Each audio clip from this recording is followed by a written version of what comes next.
Bonjour mes bons amis, ces lieux sont magiques. Que de fantaisie, que de rêves, n'est-ce pas? Ce théâtre de marionnettes nous présente une histoire. Mais quelle histoire? C'est une fable de Jean de La Fontaine, que tout le monde connaît, qui s'appelle Le Renard et la Cigogne. Qui ne l'a pas récitée dans son jeune temps à l'école, qui n'a pas dû l'apprendre par cœur? Eh bien, aujourd'hui, elle vous est présentée tout simplement dans un cadre de théâtre de marionnettes. Ces marionnettes, d'où viennent-elles? Ce théâtre, d'où vient-il? Un génial architecte appelé M. Prévost a conçu tout un système de moteurs, 32 moteurs pas à pas, pour animer les trois personnages de cette fable, à savoir Jean de La Fontaine lui-même, le renard et la cigogne que vous découvrirez tout à l'heure. Il a fallu mettre autour de ces personnages un cadre. Un cadre qui a été créé d'une façon contemporaine au club d'atelier menuiserie du Centre socio-culturel Europe de Colmar qui l'a offert. Les personnages sont dus à une artiste régionale qui s'appelle Martine Lutz. Notre hôte s'est assoupi.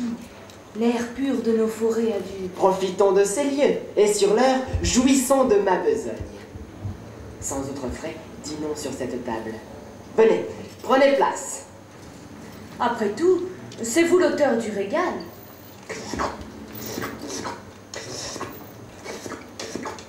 Comment voulez-vous manger une soupe bouillie servie de la sorte? Et pourquoi ce théâtre de marionnettes est-il arrivé à Colmar? Tout simplement parce que Georges Trinquot, initiateur du musée, souhaitait présenter non pas des marionnettes statiques, mais des marionnettes qui bougent. Et ce théâtre fonctionne bien évidemment. Je ne vois pas la commère. Il ne répond pas. Se serait-il endormi? Ah, c'est Jean de la ville. Salut, commère. Que vous avez grand et beau bec. Monseigneur, notre hôte s'est assoupi. Le système informatique qui gérait ces moteurs pas à pas, en 2004, a été revu et corrigé pour que justement il puisse encore mieux fonctionner. Cette fable du renard et de la cigogne, tout le monde, je dis, le connaît. Mais ce que vous ne connaissez pas, c'est sa version alsacienne.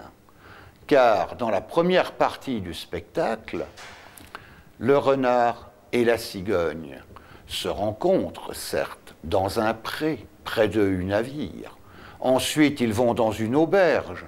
Et que mangent-ils dans une auberge? Une choucroute alsacienne. Bien évidemment, cette fable revue et corrigée à la colmarienne est reprise dans une deuxième partie, dans son texte originel.